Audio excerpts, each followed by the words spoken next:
Sebagai mantan bendahara itu akan hancur hatinya bagi mereka yang berbicara tentang motif asmara dan motif segalanya. Tentunya motifnya akan masuk ke ranah sekolah. Salam analisa, salam kehidupan, salam sehat, salam Jumat berkah.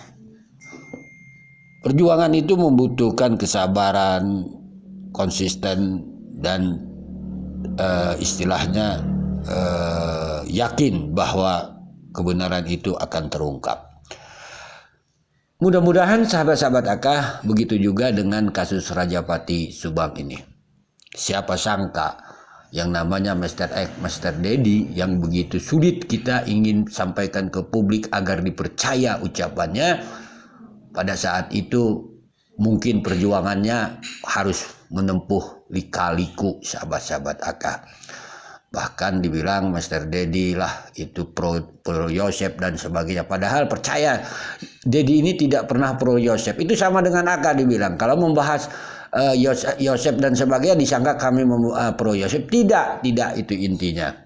Ini kita bisa buktikan sekarang dengan kita mungkin percaya, yakin bahwa saksi Dedi ini atau Mr. X ini adalah saksi yang patut kita percayai ucapannya, sahabat-sahabat Akah. Itu kita uji kan, itu sudah banyak di Koin Seribu ataupun saya mengujinya, dia itu patut dipercaya, khususnya sahabat-sahabat Akah, bagi Akah tentang tanggal 18 dan 19.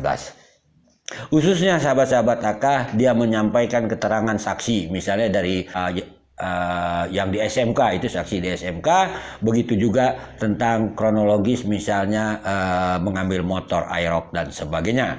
Tentunya kita percaya dong dengan ucapan Dedi tentang Wahyu mengatakan sesuatu kepada Dedi di tanggal 19 maupun di tanggal 18 di saat Wahyu menelepon Dedi. Tapi walaupun begitu, para saksi-saksi memberikan keterangan kepada Dedi itu sangat cocok, sahabat-sahabat Akah, kan seperti itu. Nah, jadi sahabat-sahabat Akah, inilah perjuangan itu, sahabat-sahabat Akah. Ini memang sakit, sahabat-sahabat Akah, bagi mereka yang selalu berkutik di mana Yosep datang ke TKP, Yosep. Jadi di sini sebenarnya Akah ingin membuktikan kalau kita sudah percaya dengan Dedi maupun Mr. X, rasanya percaya dong dengan ucapan ini. Ayo waktu tanggal 18 kan Wahyu mah lewat meren ke kapal saya teh. Waktu tatap muka nih sama Wahyu tanggal 19. Ya. Ketemu di TKP teh, Bu. Om, saya teh pagi-pagi teh berangkat. Nah, pagi-pagi mah belum ada yang rame-rame, kata bilang gitu. Kan si Kosasi nelponin Wahyu. Saya udah nyampe sekolah, katanya bilang gitu. Pak Wahyu, jam berapa Bapak ke sekolah Bapak izin? Bapak pernah nanya nggak? Ya, pernah nanya pagi-pagi Bu, Wahyu tuh ke sekolahnya teh. Setengah 7-an Bu. Wahyu ditelepon nyampe sekolah teh. Balik lagi ke sana ke TKP, lanjutnya si Seti. Sekitar 7:30 katanya, kata Wahyu teh. Sahabat-sahabat Akah, jadi apa yang kita ingin bahas, tentunya kita jangan lagi pro dan kontra tentang saudara Dedi. Kan seperti itu, seperti waktu-waktu dahulu. Kita sudah percaya saudara Dedi ini jujur, kan seperti itu. Tentunya kita juga percaya ini kronologis tanggal 19. Dedi berbicara itu diperkuat lagi, dia berkata di saat Wahyu bertelepon di tanggal 18. Jadi kronologis itu nggak jauh daripada tanggal 18 dan 19. Jadi kita patut mempercayai itu. Kata saudara Dedi mengatakan, Wahyu berkata, sahabat-sahabat Akah, Wahyu lewat TKP belum rame. Sahabat-sahabat Akah, tujuannya adalah ke sekolah yayasan. Ada apa? Kan ini alibi kan, sahabat-sahabat Akah.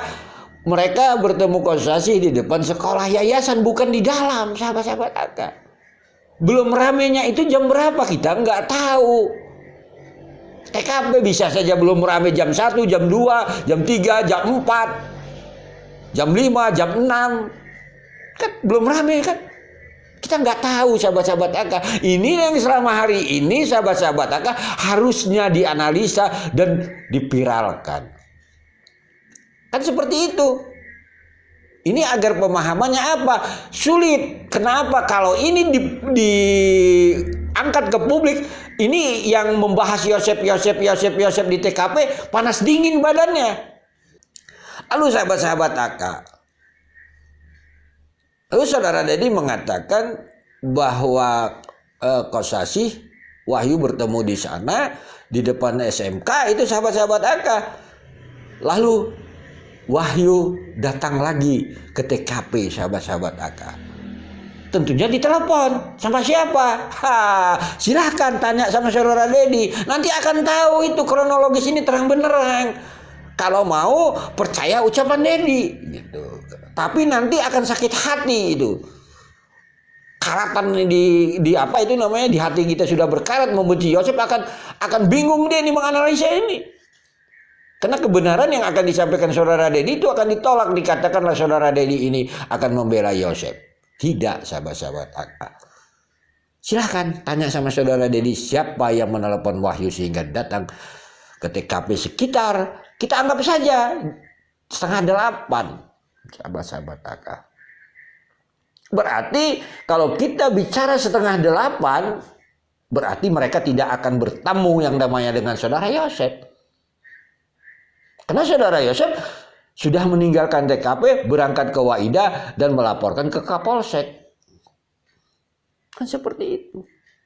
Mari kita lihat lagi keterangan dari yang namanya tukang serabi dan pembeli serabi mengatakan Yosef mereka lihat di sana sekitar jam 6 sampai 6:30. Berarti Yosef ini masih di Cijengkol. Ya, Wahyu dan Kosasih sudah beraktivitas di depan sekolah yayasan. Bahkan sebelum Yosef mungkin masih tidur, kita nggak tahu apakah Wahyu ini sudah lewat di sana. Karena masalahnya Wahyu lewat di sana adalah belum rame. Jadi kalau kita memakai akal sehat dan tidak membela saksi, ini mudah dipahaminya.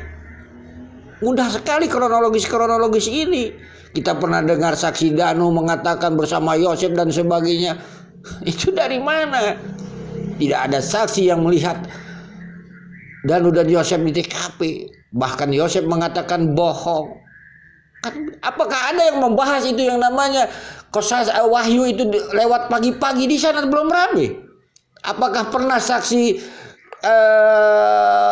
yang namanya Danu ataupun Yoris membahas ini tentang Kosasih dan Wahyu di SMK di depan sekolah? Karena kalau ini bahas kupas tuntas, habis dia selesai dengan kronologis, baik itu keterangan Pak Yosef yang dia mengatakan kronologis, tentunya kronologis Pak Yosef sudah ada data-datanya di pihak penyidik, baik itu tentang apa namanya, telepon, Kedi Golok, Amel, Yoris dan sebagainya. Bahkan kalau kita bicara tentang 3 saksi tukang surabi dan pembeli surabi, inilah yang lama hari ini sahabat-sahabat Aka yang ditutup-tutupi. Sehingga anak-anak dibawa mutar-mutar, ya jelas karena kita ini menyampaikan kebenaran itu sesuai ucapan saudara Dedi, itu akan dibantah mati-matian bagi orang yang membenci Yosef. Ya mudah-mudahan sekarang dengan adanya kita percaya sepakat dengan ucapan saudara Dedi bahwa saudara Dedi ini patut kita dukung. Ya bahas dong ini. Biar kupas tuntas supaya apa? Khususnya netizen yang selama hari ini membahas Yosef begitu gini, TKP biar paham sebenarnya apa yang terjadi. Jelas jam Wahyu lewat pagi-pagi, sahabat-sahabat Aka belum ramai. Jelas Danu juga mengatakan bertemu Wahyu di TKP nangis. Jelas juga yang namanya Kosasih di depan sekolah yayasan tersebut bertemu Wahyu, ada saksinya. Jelas kata saudara Dedi setelah dari SMK tersebut sahabat-sahabat Aka Wahyu datang ke TKP lagi. Ini kan berputar di sana, mudah memahaminya sahabat-sahabat Aka. Kalau kita bersatu untuk kebenaran, keadilan almarhum Ibu Tuti dan Amelia. Tetapi kalau tidak, tentunya dari satu sisi kita percaya ucapan Jadi dari satu sisi tidak percaya kalau masalah ini nanti banyak yang tidak percaya. Kenapa? Inilah yang Aka bilang mutar-mutar akan terjadi. Bagi Aka tetap percaya dengan ucapan saudara Dedi ini. Dengan kronologis ini. Karena kita bisa membuktikan tanggal 18-19 ucapan saudara Dedi substansinya benar. Inilah yang sahabat-sahabat Aka bilang semoga kasus ini masuk ke ranah sekolah.